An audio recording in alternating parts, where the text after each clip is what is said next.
TVJ. Al Edwards, Our Today online financial magazine.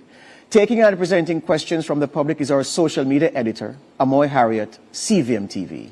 I am your moderator, George Davis. As is customary, the audience is not to applaud the debaters, except for now, after we announce each team. For Team JLP, Dana Morris-Dixon.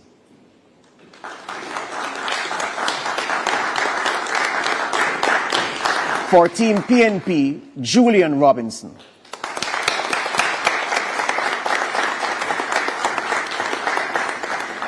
For the JLP, Favour Williams.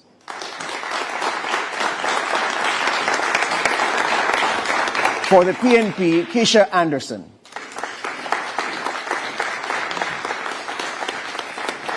And for the JLP, Chris Tufton.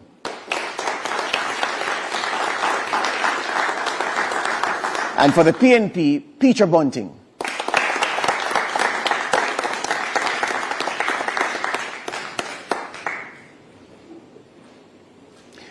The guidelines for tonight's debates have been previously agreed and are posted on the Debate Commission's website at www.jamaicadebatescommission.com. The guidelines include questions being no longer than 30 seconds and each team being allowed 90 seconds to respond to each question, and rebuttals are limited to 45 seconds. The questions posed in tonight's debate will come from two sources. The first source is you, the public. Send us your questions via direct message on Instagram, Facebook, and TikTok to Jamaica Debates. These will be checked, selected, and asked by our social media editor. The second source of questions is from our panel of journalists. Questions are not influenced by the Jamaica Debates Commission in any way. Providing sign language interpretation services this evening is Ms. Jane Litchmore, who teaches sign language at an international level and who previously provided sign language services on the former Jamaica Broadcasting Corporation and Television Jamaica, and who also represented the Jamaica Association for the Deaf. Now, based on a previous coin toss, the first question tonight comes from Andrea Chisholm, and it will be directed to Team PNP. The PNP has promised to move the income tax threshold to $3.5 million starting April 2026 without any new taxes. How much will it cost? Is the timeline realistic? And which programs will be adjusted to accommodate the increase? Thank you for that question, Andrew. We are committed to implementing the 3.5 threshold starting April 2026. This will be funded from revenue growth, which currently, based on the 1% growth, is projected to generate an additional revenue of $140 billion over a 3-year period. Additionally, we expect within the envelope that exists in the budget has 4 main components. You have debt servicing, you have salaries and wages, you have the capital budget, and then you have the programmatic budget. As a political party, we would have our own priorities, and we will look at the programmatic budget and make adjustments there. But we will begin implementing the 3.5 million threshold April 2026. However, there are other programs that we have announced that once we assume office, we will immediately, within the envelope that exists for programs, see how we will implement them. For example, ensuring that every needy child gets a hot meal per day. The first in family who goes to university to have a full scholarship. And also the $500,000 grant, which will be given to young first-time owners. So we are going to ensure that we do this in a responsible way fiscally without affecting the budget. Thank you, Team PNP. Thank you, Team JLP. Your rebuttal. Lies, lies, lies. It cannot be done without imposing new taxes on the backs of Jamaicans. Your 3.5 is the biggest political scam since the history of Jamaica. It cannot be done. You are the people who said when we introduced the 1.5 that it couldn't be done. It would wreck the budget. How do you get from 1.5 to 3.5? It's 3.5 now, right? It used to be 2.3, 3.2, all over the place. Can't be done. All right. Andrew would like to use the first of her two follow-up questions. For Team PNP, I did not hear the cost of the proposed increase in the threshold, nor the programs to be readjusted to accommodate the increase. The cost of the increase in the threshold would be $55 billion. Now, no political party implements every single thing in 1 year. So we are going to ensure that the implementation is done, which protects the fiscal sacrifices that have been made and will ensure that the adjustments are consistent with the budget. So it's $55 billion that this particular program will cost. And in terms of the readjustment of programs, that is something that we will do once we get into office. When we look, we have priorities which are different from the current government's priorities, and we will make those adjustments within the envelope of $360 billion, which currently exists for programs in the Thank you, budgets. Team PNP. Team JLP, you have a rebuttal, 45 seconds. But first of all, I think we have to be careful about what we hear from that side, because they have been flip-flopping on the issue of income tax threshold and for some time. Their leader has said one thing, then he said he wasn't sure, then he said he wants to do another thing. The principle of increasing the threshold is something that is desirable. Let us be clear, because we did it. We were the ones who came with 1.5. We're moving now to 2.0. And indeed, we are the only government that have reduced taxes in several ways to benefit the Jamaican people. The challenge is the practicality of their solution. This is a one-week proposal, a proposal to win Thank you, votes, Team JLP. which can't Thank you, work. thank you, Team JLP. Al, you get the chance to pose the first question of the evening to Team JLP. Hello, good evening. How do you do? On Sunday, the JLP promised to reduce income tax to 15% over a phased basis if it secures a third term in government. This is estimated to cost the country around $135 billion. Where will the money come from to accomplish this, considering there is projected to be a $35 billion deficit in the budget, and given that many people work in the underground economy? I'm not sure where that number came from. Our number, based on the technocrats who did it, put it at between 25 to $30 billion. That's our number. That is doable. We are the party that did the 1.5 in a responsible way. We are the party that moved the threshold from 1.5 to 1.7 to 1.8. Next year it'll be 1.9 and then 2.0. We know how to handle the tax affairs, the revenue affairs of the country, and we are going to move with this in a responsible way over time, ensuring that we continue to give back to Jamaicans. You've seen us do the reverse income tax. You've seen us do a number of initiatives, all with the goal of ensuring that the Jamaican people get back monies in their pockets so that they can provide more for themselves and their families. This administration has been very much the administration that's pragmatic. We have always said to Jamaica what can be done, and then we have done it. We did it with 1.5, and we're doing it again with 2.0, and also our other proposal in terms of 15% income tax. We never say what we cannot do, unlike Thank our you, Team opposition. JLP. Thank you. Team PNP, your rebuttal. 45 seconds. I want to remind the country that the 1.5 that they boast about cost the country $31 billion in new taxes implemented by the Jamaica Labour Party. The Minister of Finance is saying her estimate is 25 to 30 billion. She's applying the same Pro Box maths that she said you can use $2,000 a month for buy a Pro Box. The most conservative estimate for their program to reduce the income tax rate is $68 billion. So where do you get your maths from? Tell the country, how will you finance it? Which programs will you cut? Where will the money come from? Thank you, Team PNP. Social media has a question, Amoy.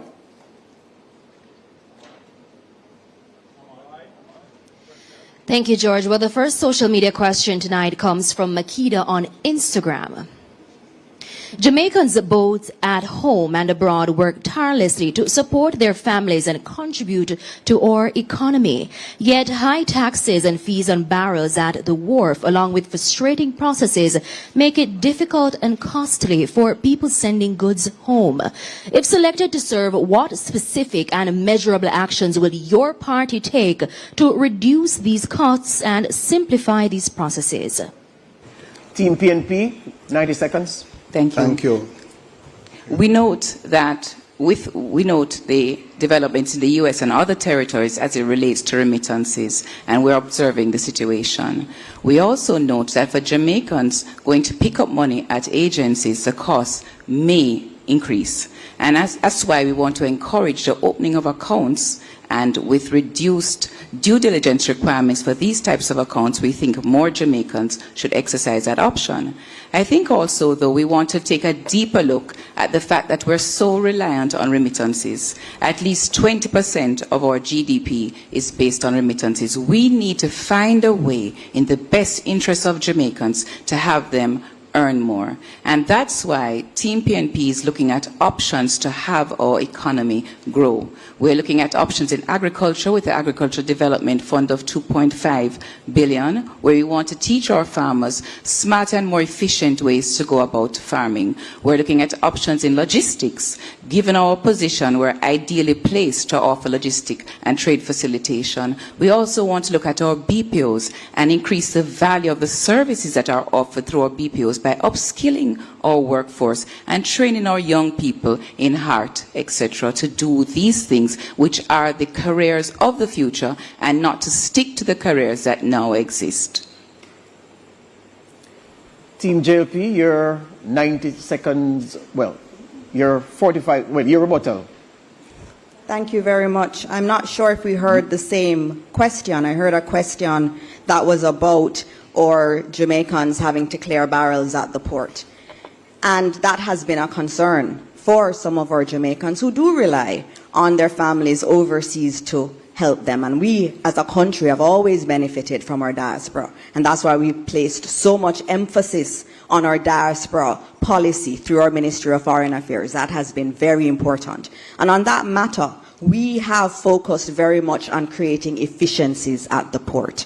And that's important because we understand that we have a larger vision of Jamaica of becoming a logistics hub. We know that this can happen. It is something that the PNP waxed quite well about, this logistics hub, but did nothing. We have been doing work to expand our port, to also improve efficiencies at the port. In addition to that, we have a new Customs Act. We didn't get to the Senate with it, but we took it through the House, which transforms a lot of the framework for our customs area. And so we are working. We understand the plight of our Jamaicans who depend on these. In terms of remittances, that's another area that's very, very important. And we have been doing a lot of our own lobbying in relation to remittances. We've not seen any fall off. We're very happy with our diaspora, and we'll continue to make it easy for our people to benefit. Time. Thank you very much. We'll now take a short break and invite you to stay tuned. The general elections debates are presented by the Jamaica. A decision that will bring meaningful change. Welcome back to the Economy Debate presented by the Jamaica Debates Commission. We invite you, the public, to send us your questions via direct message on Instagram, Facebook, and TikTok. Send them to Jamaica Debates. Well, we now ask Andrea Chisholm to start this segment with a question for Team JLP. The public sector wage bill consumes close to 50% of tax revenues. The Independent Fiscal Commission has recommended the reintroduction of a cap on public sector wages as a percentage of GDP. But in March, the Standing Finance Committee of Parliament was told the cap was not being considered. Why was the recommendation ignored? For the public sector wages, I know when you look back in history, there used to be, it calculated as a percentage of GDP. With our current fiscal rules and our debt to GDP rule, Those are the two kind of guardrails that we use on the budget to keep everything in line. If we do that, if we keep that focus on our debt to GDP and on our fiscal balance, then everything in the budget will align, and it would not be necessary, it has not been necessary to keep a cap on the wage bill that way as a percentage of GDP. And as a matter of fact, one time in our history it was done, and when you look back, maybe it was only one time that ratio was ever reached. So there's good faith and confidence in the fiscal balance rules and the debt to GDP in order to help us to keep everything in line in the budget. Can I also quickly say that this government has done the boldest move to reform and restructure the public sector. First of all, we had 300 different salaries packages, 180 different allowances were consolidated into 16, and it has taken time. We need that time to sort that out. Jamaica's debt burden, Jamaica's tax burden at 29% of GDP is the highest in the region. Our middle class has been hollowed out by a generation of belt tightening. It is time that our nurses, our teachers, our police officers, our public servants get to enjoy some of the benefits of years of tight fiscal management. It can't always be that when it comes time for the people to benefit, we are talking about managing fiscal rules, etc. We will observe the fiscal rules, but we believe we must do a social transformation for the people. Time, thank you very much. Question for Team PNP, Al. The high interest rate FinSac era was devastating for the Jamaican economy. A World Bank debt management paper dated 21/12/2001 reads in part, the ensuing rapid growth of FinSac debt worsened as interest rates continued to rise, leading to a stock debt of $142 billion as of March 2001. That's about 43% of GDP. This added to an already large pre-crisis public debt burden of more than 100% of GDP, leading to an unsustainable debt path. That period also decimated a generation of local entrepreneurs, so much so that a generation later many are still reticent to invest in the productive sector. What guarantee can you give under your administration that Jamaica will never see history repeating itself, and how do you intend to honor that guarantee? Well, what we have to ensure is that the agencies that have responsibility for managing and regulating the financial services sector are actually manned by individuals who are competent and professional. The Bank of Jamaica, the Financial Services Commission. Ensuring the BOJ now is an independent agency that has the responsibility for managing interest rates and primarily inflation. At the time when FinSac took place, the government intervened to ensure that all depositors got back their money. What we want to see is the FinSac report published. The country spent $150 million on a FinSac commission, and all now we can't get the report. We want the FinSac report out. And while you are at it, we will publish the SSL report, because we noticed that depositors have gotten $2. If them did have $100 and there's only $2 them get back. But the most honorable Prime Minister got all his money out of SSL before it collapsed. That is what justice means. We will publish the SSL report, and it is a failure on their part that after all these years, given the impact of FinSac, that there is no report, no independent report. What we have seen is drips and drabs being leaked out by that side. So when we talk about FinSac, let's get all the facts on the table and release the Kroll report from SSL. Time. Interesting that that side can speak as if they're ignorant of FinSac, when some on that very side were involved during the FinSac period and benefited. Just recall the 40-40-40. You mentioned it. 40% of GDP to recover from FINSAC. 40,000 businesses lost their money, 40% being offered by merchant banks to make a profit, and DB&G made on average 40% return on their investments, which one of the principals sits across me right here. They cannot talk about fiscal discipline. They cannot talk about management and economy. They presided over the FINSAC era. They drove people in some instances to commit suicide based on news reports.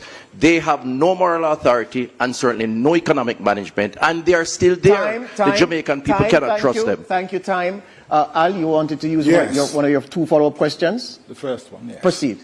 The JLP government has presided over macroeconomic stability. Public debt has come from over 140% of GDP in 2013 to 70% in fiscal year 24-25.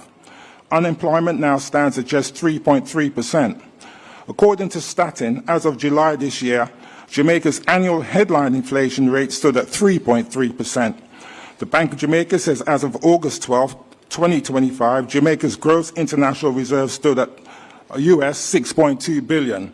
The World Bank, the IMF, the rating agencies all commend Jamaica for this economic performance. How will a PNP government build upon and improve this trajectory? I think it's important to set context for the question that you have asked. When they left office in 2011, the country was on the precipice of economic collapse. When we got in 2012, to restore Jamaica's credibility, we had to establish ECON. We strengthened and enhanced the fiscal rules. We legislated the debt to GDP ratio so that any government, PNP or JLP, had to pay down that debt. Portia Simpson Miller and Peter Phillips started that race. We passed the baton. We are the persons responsible for the fiscal responsibility that exists today, and we will continue that when we get into office again. Time, thank you. The Team JLP, you have 45 seconds to rebut. I am so glad that you named all of those improvements that we've had in our economy. When the PNP was in government, they took a wrecking ball to our economy, and that's a fact. When we took office 9 years ago, we saw high unemployment, we saw high debt, we saw high crime too, and we saw failing infrastructure.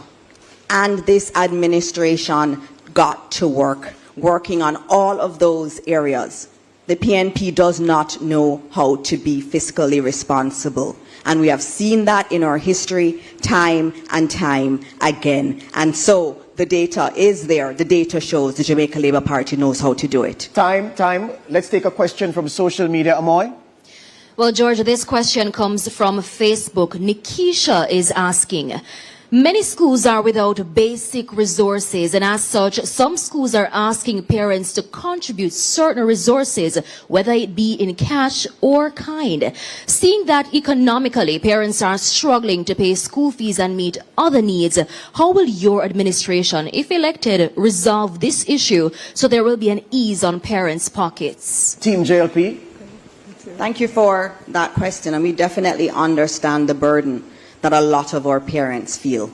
And it is for that reason that we have focused quite a bit on how we can get our children to school. Let me give you some realities from going around to our schools, especially in rural areas. When I go to school on a Friday, classes are sometimes half empty. And when you ask our teachers why, they say money ran out. What keeps them at home? High transportation costs, and also the high cost of lunch. And that's what we have decided to focus on. The rural school bus system is precisely because of that. I had one mother in St. Thomas say to me, it costs her $1,200 a day to send one of her children to school, and that it is so expensive that she ends up having to choose which one goes to school sometimes. We cannot have a country like that. In addition to that, in terms of our meals, we have expanded meals to 5 days a week for those on path who need it the most. In addition to that, we're now going to be adding breakfast to our students in our schools that are the most underperforming. All of that on the backs of the hard work of Minister Williams and the Ministry of Finance team. We understand the costs, and we're working hard, including in providing more books in the public sector so that our parents can have less of a burden. Time. Team PNP, your 90 seconds. Chris, you're correct that DBNG was a very successful company, and it was a publicly listed company that our audited financial statements were open to the public. So everyone knows where Peter Bunting and Mark Golding got their wealth from. You and your Prime Minister cannot say the same. Now, in terms of our arrangements for public transportation, particularly rural school transportation, that school bus system was a political gimmick. We cannot be buying new trucks to transport garbage, and we're buying 15-year-old buses to transport our most precious cargo, our children. That was just an opportunity for somebody to eat our food. Let us be clear about that. It was totally unsuitable. In deep rural communities, we cannot afford parallel transportation systems, a school bus and a system for adults. So what we have proposed is a subsidy of $10,000 per month per child for those parents who need it, for those children who are unable to attend school 5 days a week. What we have proposed is a hot meal every day for those children who need it. That is real progress. I'm surprised too, Peter, that the Minister of Education is speaking as if she didn't know all of this. Time. Andrea, your question for Team JLP. The requirement for a 12-year experience in law enforcement was removed from the January 2025 job advertisement for the position of Chief Technical Director of the Financial Investigations Division. Why was the law enforcement requirement removed?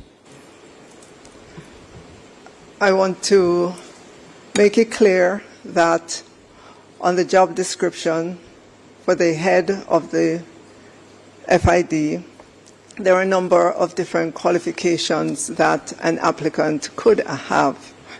There were at least 6 different skill sets that that applicant could have.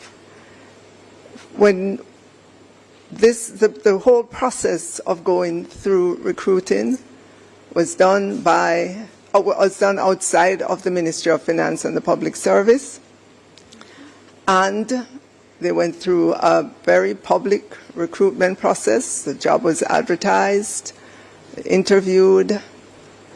No one qualified to be accepted. Normally, in the course of advertising for jobs, if you go out once, if you go out twice, and you see that you're not getting the skill set, the particular skill set, and the job description allows you to be flexible, then obviously, as a responsible HR person looking to fill the position, then you would do that. That is what was done. There's nothing underhanded about it. It was all transparent. And we have a very competent person heading the FID currently, and I look forward to continue working with him. Team PNP, your rebuttal. This is not true. I know as a certain fact that senior police officers with investigative experience for many years, who have coordinated international investigations, who have headed the Intelligence Bureau, they applied for the job and they were turned down. The truth of the matter is it was a set hand. Dennis Chung applied for the job when he said he saw nothing wrong with in the Integrity Commission report. There were clear red flags for money laundering, cash from undisclosed depositors deposited to the Prime Minister's personal account, 470 billion flowing through multiple accounts. That's called layering. These were clear red flags. Thank you very much. Time.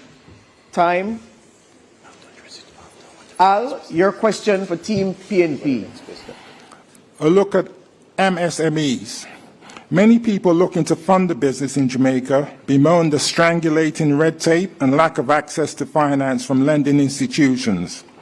In the new century, we're seeing the rise of new types of businesses, young people into digital technology, the creative and services sector.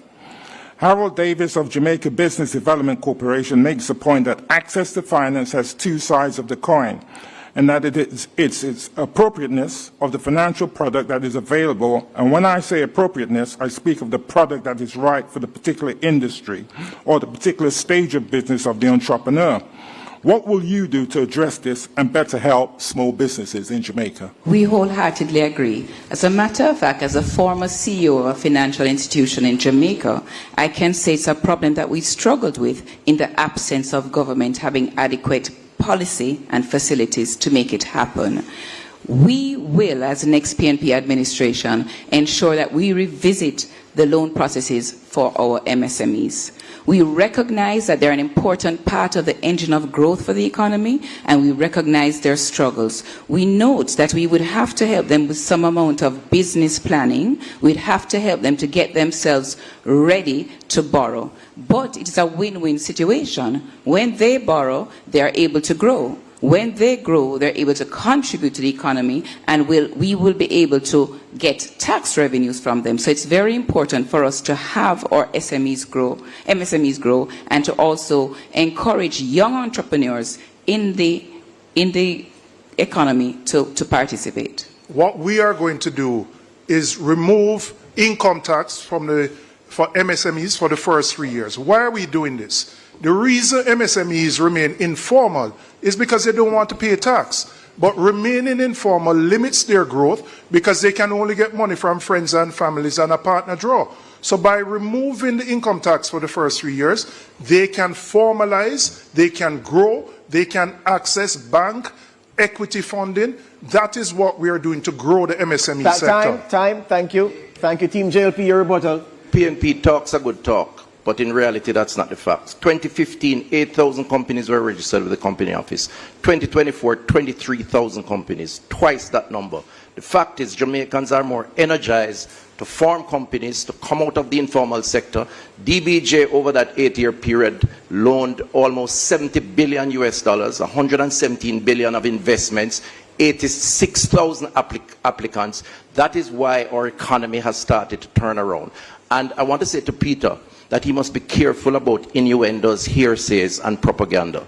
First of all, your FinSAC era, I don't know how you're comfortable with it. The Contractor General at the time accused you of sweetheart dealings, you and your partners. Time, you cannot thank you. Time, now time, say thank that you time, earn your money time, in a way Mr. that is Tufton, legitimate and time, above board. Time. Amoy has a question from social media. This question is from TikTok. The user who sent in this question is Kamar Jackson. Under the current administration, brain drain has become an increasingly pressing issue, negatively impacting our economy. Considering the various causes of this trend, such as limited employment opportunities, inadequate compensation, and governance concerns, what specific strategies and reforms would your government implement to address the key drivers of this problem and ensure the retention of skilled professionals? Team JLP. Thank you very much for that question, Cameron Jackson. That area of brain drain has been an issue for a long time. I saw it. I left university in 2001, and most of my classmates left this country because they didn't feel there was an opportunity. And it's for that reason why we focused a lot of our policies, and if you look in our manifesto, there's a huge section for young people, because we believe in a few things. We believe that every young person, as they've told us, wants to own a home one day. And that's why we have allocated 15% of every NHT house built to our young people who are under 35. We're also increasing employment. 280,000 more young people have been brought into the labor force. We're providing jobs, and we're looking for higher paying ones through the work that we're doing in terms of training our people. 500,000 young people have been trained since 2020 at Heart, and we're going to continue doing that. In addition to that, let me remind Jamaica that it is this government that has brought unemployment to its lowest level ever. In fact, the participation rate in the job market is 68%, the highest it has ever been. Under their watch, people lost jobs. They borrowed and spent, or taxed and spent, under this government, no new taxes and jobs have been created. This is a more responsible government, and the future of young people are brighter with the JLP. Thank you. Team PNP, your 90 seconds to answer the question. Raising the tax threshold to 3.5 million, the tax-free threshold to 3.5 million, is one of the most fundamental and revolutionary things we can do to retain our best and brightest. As I said, this is a manifesto that we've put forward, not just about a campaign for the next election. This is about the next generation. We want to ensure that our teachers, our nurses, our police officers can provide for their families in the way they should. We want to rebuild the working class and the middle class. We want to ensure that buying a house, buying a car, aspiring to improve, to lift your whole generation is not merely a dream. So yes, what we have proposed is radical. It's transformational. It's going to require a shaking up and a reordering of all the priorities of government. That's not accidental. We're working for a social revolution. People are not going to elect a new government to do the same thing that the outgoing one is elected to do. When I hear them speak, I wonder which young people they're speaking about. When I speak to young people, they tell me they have no hope of owning a home. With the NHT limit being raised to 9 million, the problem is that the houses cost 40 million. There's no hope. Time, Mrs. Anderson, time. We now take a short break and invite you to stay tuned. The public to send us your questions via direct message on Instagram, Facebook, and TikTok. Send them to Jamaica Debates. We'll now ask Andrea to start this segment with a question for Team PNP. The PNP has described the 0% in year one as an insult to public sector workers. The party says they have looked at the budget and fiscal policy paper and will do better for the public sector workers if elected. What percentage increase would a PNP administration propose? Well, the first thing I'm going to say, we are going to treat public sector workers with respect and dignity. I won't talk to the JTA president like the Minister of Education and say him performing at his conference. That is disrespect. Disrespect is when you need to get a meeting, you have to get restive and threaten strike action. The fiscal policy paper has, in its first year, 9%. In the second year, 6%. In the third year, 6%. They have offered 0. That is not an offer. We will do better. But by lifting the income tax threshold to 3.5 million, we are easing the pressure. We easing the pressure on our nurses. We easing the pressure on our policemen. We easing the pressure so that more money will be in their pockets. They have a history of dealing with civil servants with disrespect. You right now have 2 sets of civil servants in the same office doing the same thing and earning different salaries. A whole set of anomalies that arose from the public sector compensation review. They haven't addressed it. There's supposed to be a meeting tomorrow with the JCTU and you cancel it. They are the ones who treat them with disrespect. We have a history of working with our public sector in the interest of this country, and we will continue to do so. So when we come into office, it will be better than 0% because there is money in the budget to provide better for public servants. Team JLP, your rebuttal. This is a government that has given the public sector the largest wage increase in the history of Jamaica. What did the public sector know under the PNP? Wage freeze after wage freeze after wage freeze. We are committed to continue negotiating with our unions. Negotiation is a process. We still remain at the table. Our Prime Minister has indicated that we will get to a point that is satisfactory for the public sector workers and for Jamaica as a whole. We remain committed to the public sector workers. Time, Mrs. Williams, time. Thank you. Al, your question to Team JLP. In fiscal year 2013-14, the then Minister of Finance, Peter Phillips, balanced the budget. Minister Phillips met the targets for the primary surplus and the budget deficit.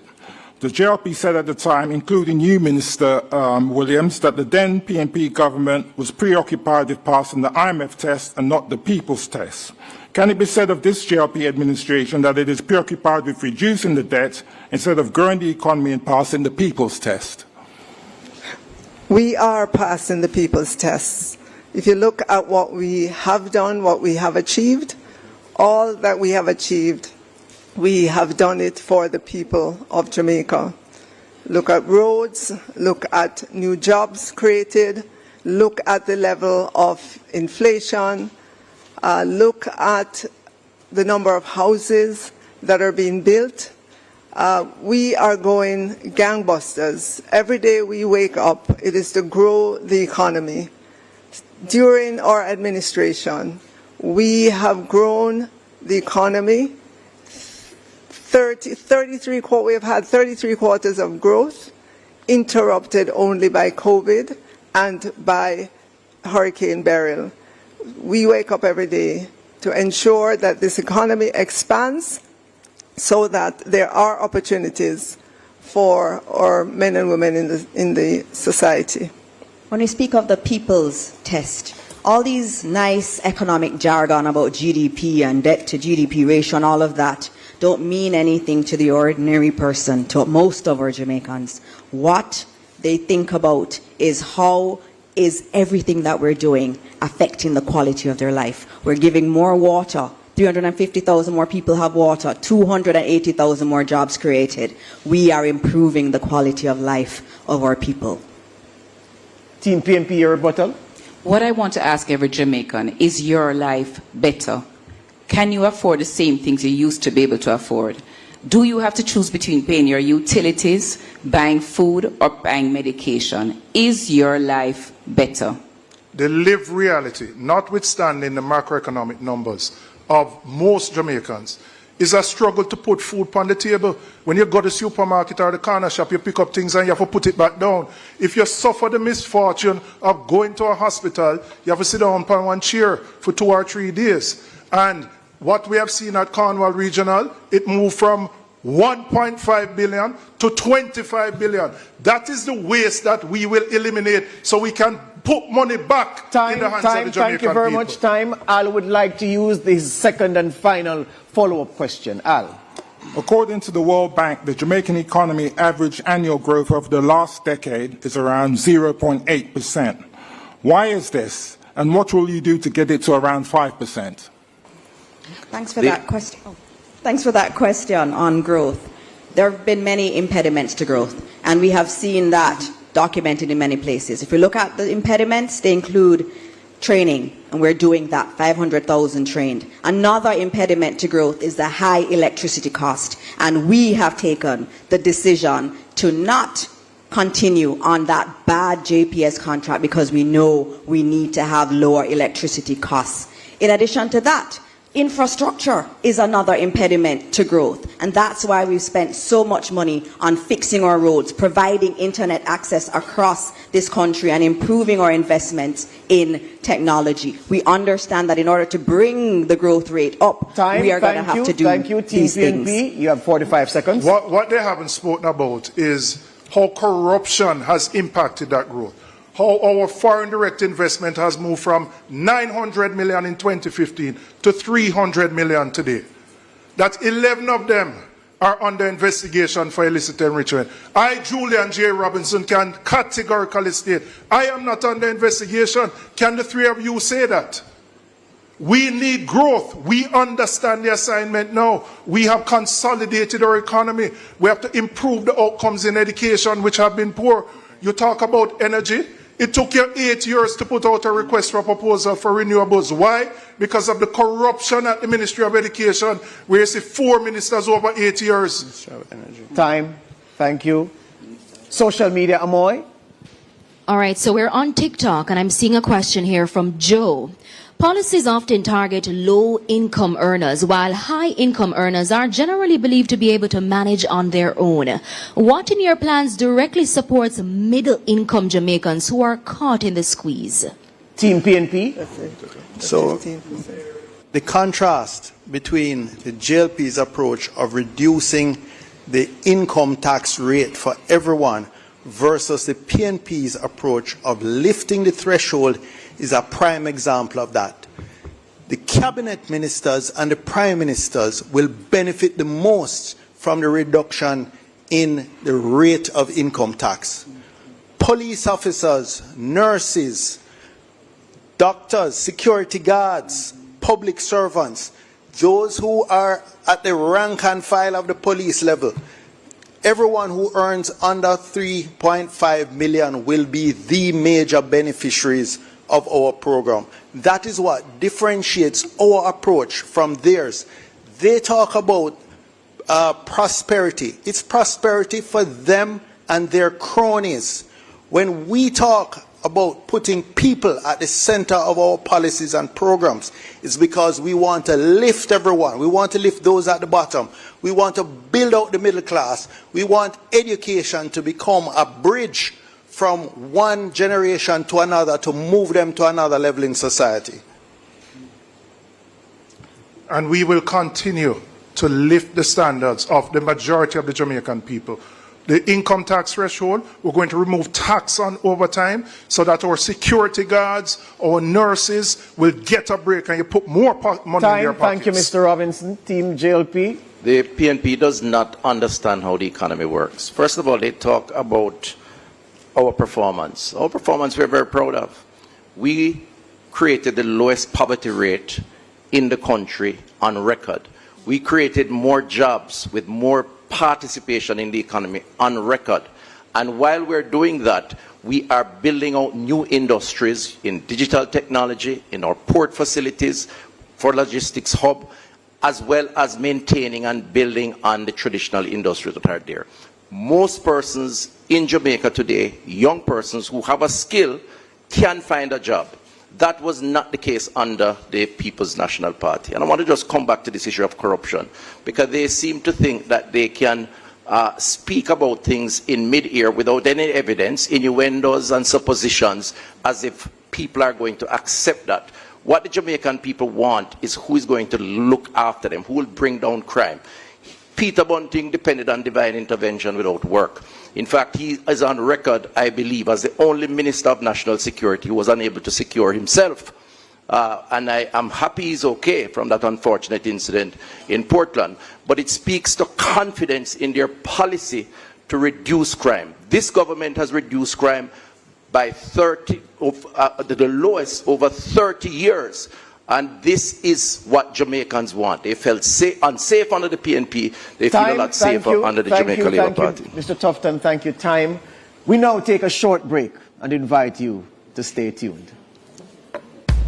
The general elections debates are presented by the Jamaica Debates Commission.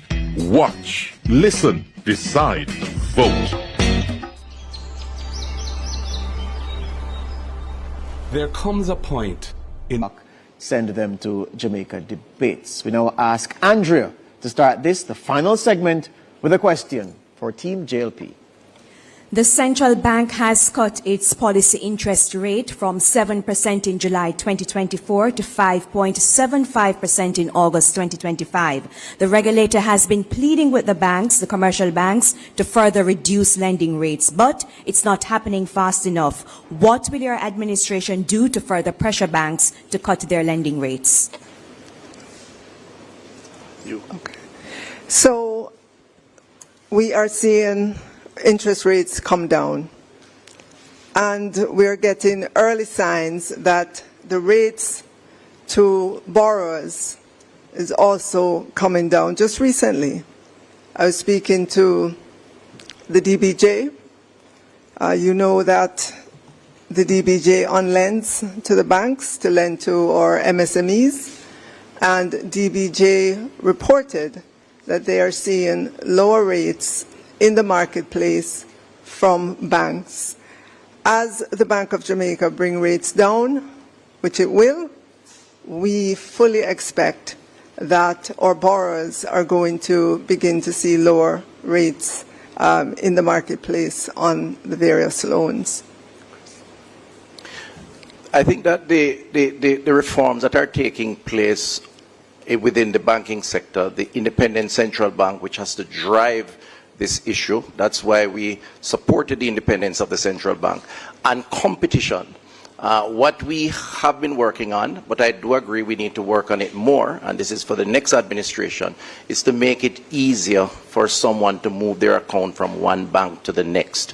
We believe ultimately in the market, within reason of course, with a regulatory framework, not like them who allowed an attempt at liberalization that drove us into FinSA. Thank you. Team PNP, your rebuttal.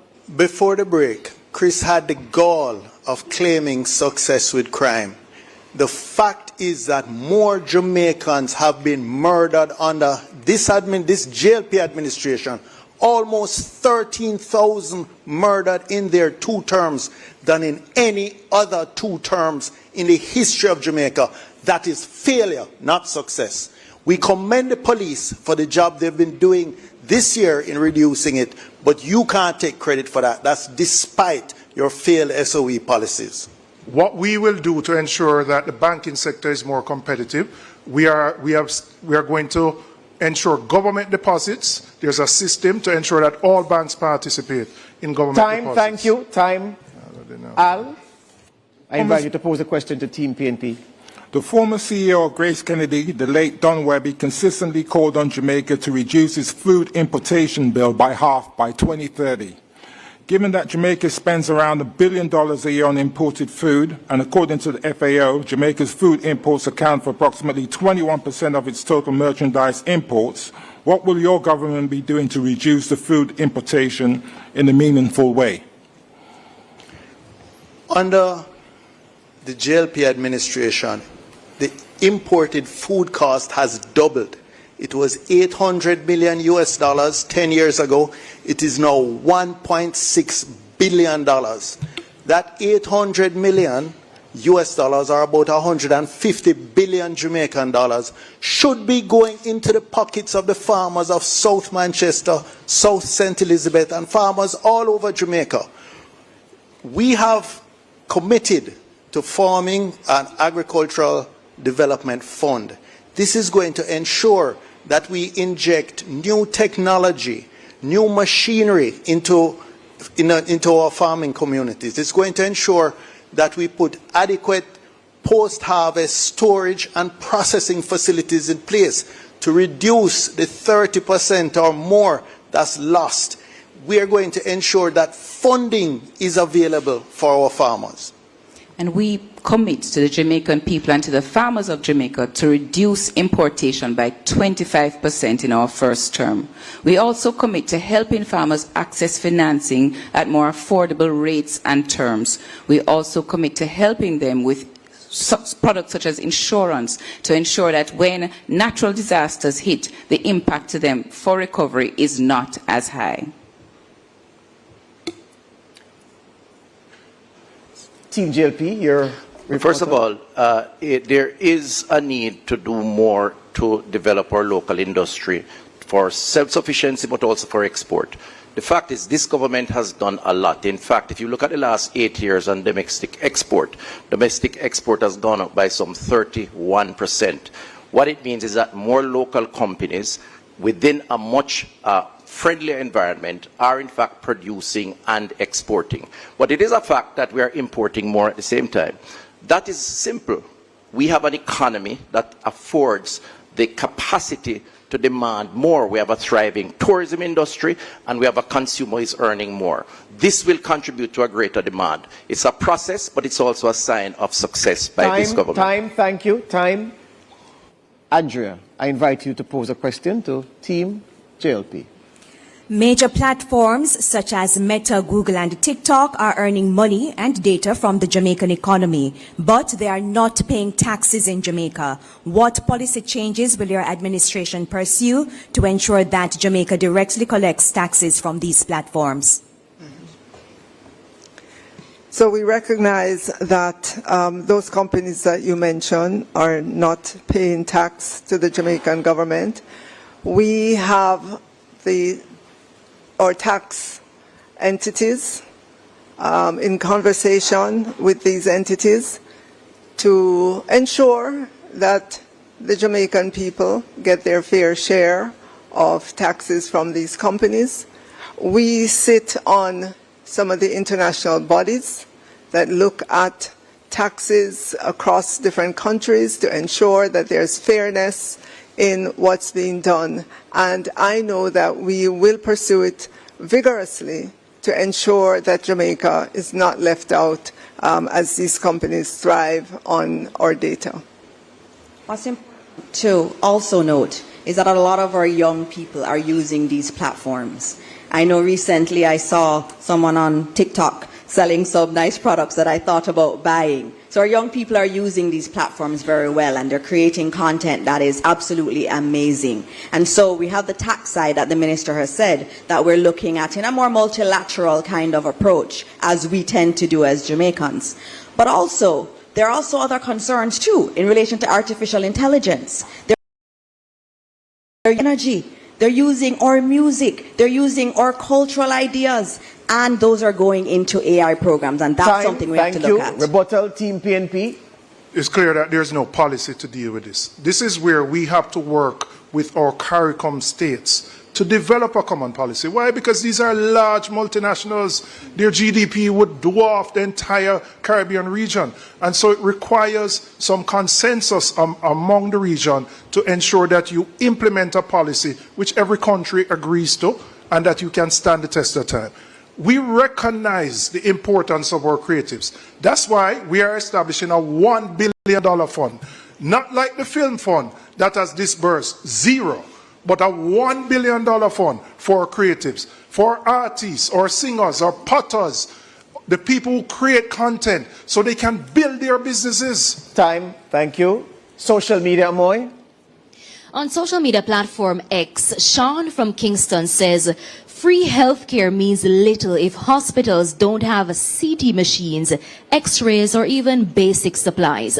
What short-term financial measures will you take within the first 2 years, if you win, to fix these shortages and ensure patients can actually access proper care? Team PNP, you go first.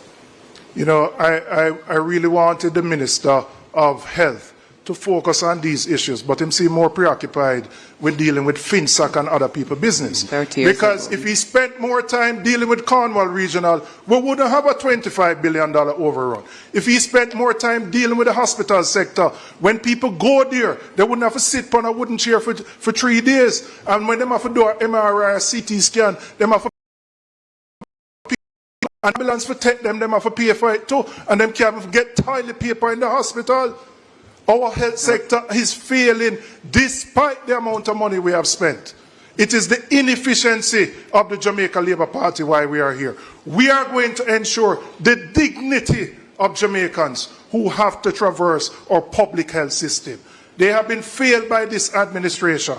And that is why we are committed to ensuring that monies which come into the coffers go for the benefit. So when we look on the drill and we drill down, it shouldn't cost $31 million for a $3 million drill. Because that do, when you go to the hospital, you have to pay now based on that wastage, that corruption, and that inefficiency. What can go so, Jamaica? How can you feel comfortable? There are currently no CT scan or MRI services available at Mandeville Regional Hospital because the private providers have not been paid. Time, Team JLP. Well, let me just start by saying I wasn't the one in 2015 who said we had to use garbage bags as aprons or cut a soap in two. That is their spokesperson of health who spoke about the crisis in the system. So we have come a long way, and we started from a very low base. It is incorrect to say we don't have CT scan, just to say to your social media person. We have CT scans, we have MRIs. In fact, we have more digital machines in our health system than any time before. We need more, but we have done better than the PNP up to 2015 when they were there. Oh, I have more time. Let me also say, because I have a lot to say, that we have embarked on the largest expansion of hospital build-out than any other government since independence, the largest upgrading of health centers than any other government since independence. We have hired we have put in our establishment over 3,000 doctors and nurses, double the numbers of community health aides, and last year we served up 3 million prescriptions to Jamaicans on the National Health Fund. In their 2015 year, they did less than 1 million. The facts are that more Jamaicans are being served by our health system. Do we need to do more? I am the first to say yes, which is why we need the next term to complete the work that we are doing. They talk about the issue, they did nothing. As far as corruption is concerned, that's innuendos and talk, Time, no thank proof you. of that, Time, and I thank you, condemn thank you, them for Mr. that kind of Tufton. position. Time. Thank you. Thank you. All right. We're at that segment at that point in the debate where we allow the teams to ask a question of the other, yeah? So we're going to start with Team JLP posing a question to Team PNP. Thank you. It is our considered view that the 3.5 million threshold increase that was recently announced is nothing but a Samfi political scam. In the beginning it was 2.1, then it became 3, then it disappeared, and then it appeared 1 week before an election. You have to tell the people of Jamaica, I ask you to tell the people of Jamaica, is this just an election scam, or is it that you are going to be cutting much needed services such as NHF, where we spend $19 billion for drugs in hospitals, or university spending, which is $17 billion? Tell us how you plan to really cut discretionary areas, as you have called them. I answered the question already, but I'm going to answer it again for the Jamaican people. I have said we are going to raise the threshold to $3.5 million. How are we going to do that? We're going to do that because your budget says that $140 billion of additional government revenues will be earned over 3 years. But that is at your 1% growth, which you have no ambition on. We're going to grow the economy by more than that so that we can pay for these things. There's also a benefit when you put more money in the hands of people, because they're going to spend it, which will allow the government to collect more on GCT and other indirect taxes. We are the party committed to ensuring that all Jamaicans thrive and not just a few. Our plan is better. It is more equitable. Their plan will benefit the richer people more. Ours will benefit the working people, our nurses, our policemen, the security guards, the civil servants, to put more money to ease the pressure of the cost of living that they have to face.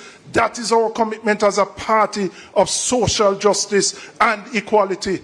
So when you talk about Samfire, what Samfire you're talking about? Madness you're talking about? We will deliver on behalf of the Jamaican people. We have a history of protecting our most vulnerable and ensuring that they have more money to spend so that they can protect their families and those around them. Time. JLP, you have a 45-second rebuttal. Jamaicans, the 3.5 million threshold is the largest political scam. They cannot tell you how they're going to fund it.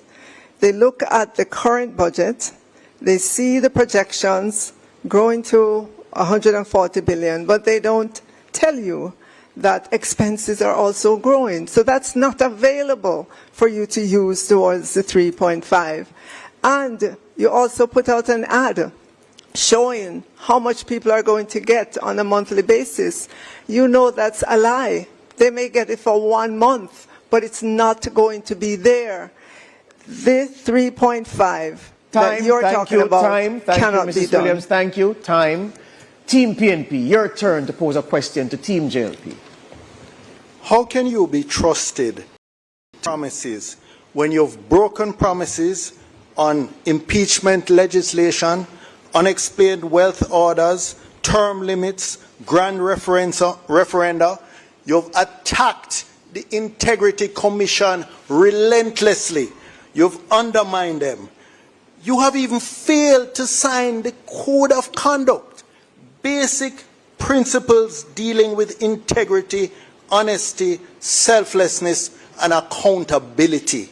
How can anybody take your word? How do they know that those candidates who are under investigation for illicit enrichment are not offering themselves There right now to the public, secretly knowing that they are corrupt.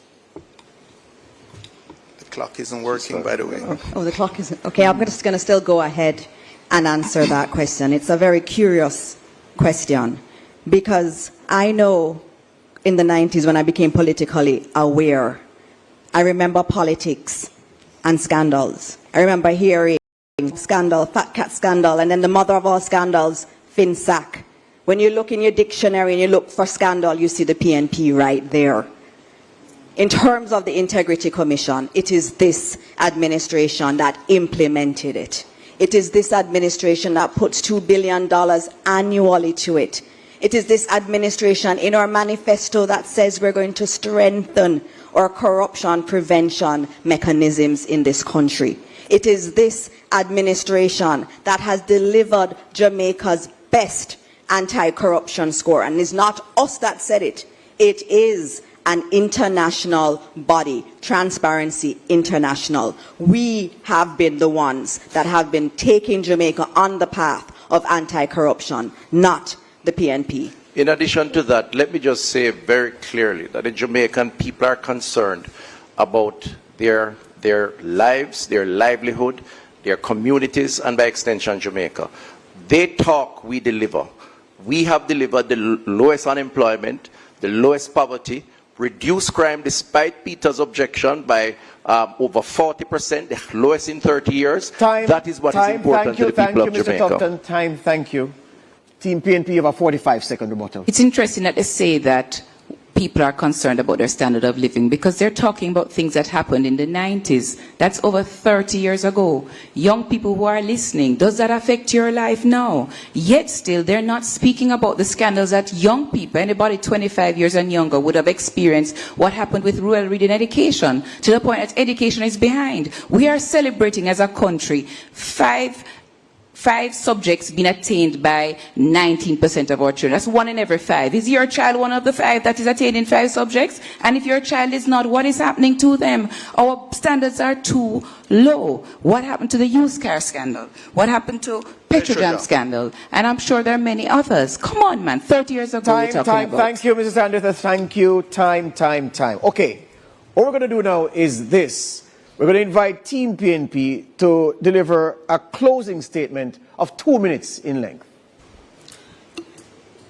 Jamaica, the current macroeconomic figures look good, but what is your lived reality?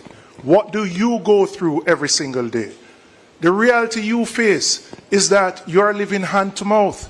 You are working, but you can only afford to go to work and come back based on the wages that you earn.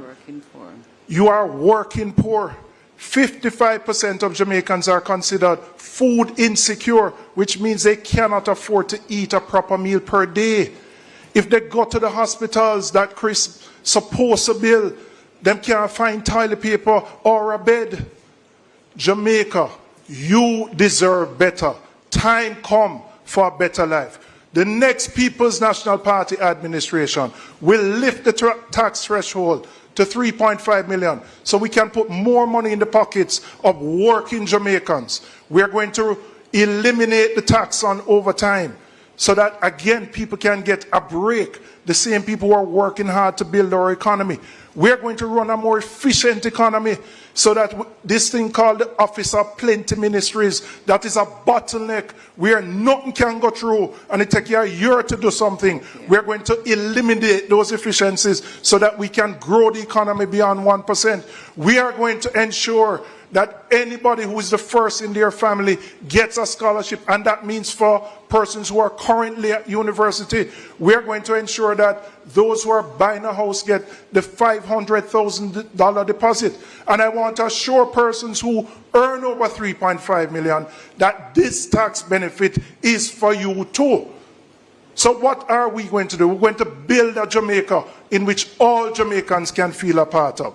So come September 3rd, when you go to the polling station, I want you to think carefully. I want you to use your head and put the X beside the head. Thank you. May I add that the order of the closing statement was predetermined by a coin toss. Team JLP, your 2 minutes. My fellow Jamaicans, In 2016, you asked the Jamaica Labour Party, you gave them your vote of confidence to correct the ills within our economy caused by the People's National Party. They served 24 of 27 years and created more debt, more unemployment, more poverty than any other administration. Fast forward to today, 2025, we have the lowest poverty rate, we have the lowest unemployment rate, we have a macroeconomic stable society, we have more companies registering to start their business, we have crime that has been the monster of your business, your personal life, down the lowest in 30 years, all by the policies of this government. We still have some ways to go. Our hospital and health centers have embarked on the largest expansion and build-out. They left it as a disaster. We have had to correct it. We ask you, on September 3rd, give the Jamaica Labour Party the opportunity to continue the work. We have done more for you than any other administration, and certainly more than the PNP has ever done. They are now coming with a one-week plan, essentially, to get your vote by claiming 3.5, when they rejected our 1.5 when we started. They don't know how to get us there. We will get you there. We are about protecting yourselves, your families, your communities by doing what is necessary. That is all that matters. Their diversion around innuendos, rumors, targeting persons, and character assassination does not impact you in your community. It is about the water, the road, the health services, and this government has done more. On the 3rd of September, put your X beside the bell, vote for the Jamaica Labour Party. Thank you, thank you. In the good spirit of the debates, we invite Team JLP and Team PNP to meet in the middle and shake hands.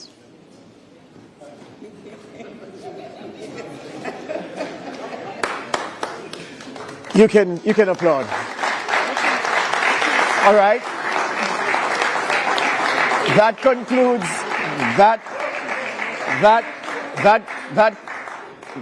that concludes the economy debate between Dana Morris Dixon, Favour Williams, and Christopher Tufton for Team Jamaica Labour Party, and Julian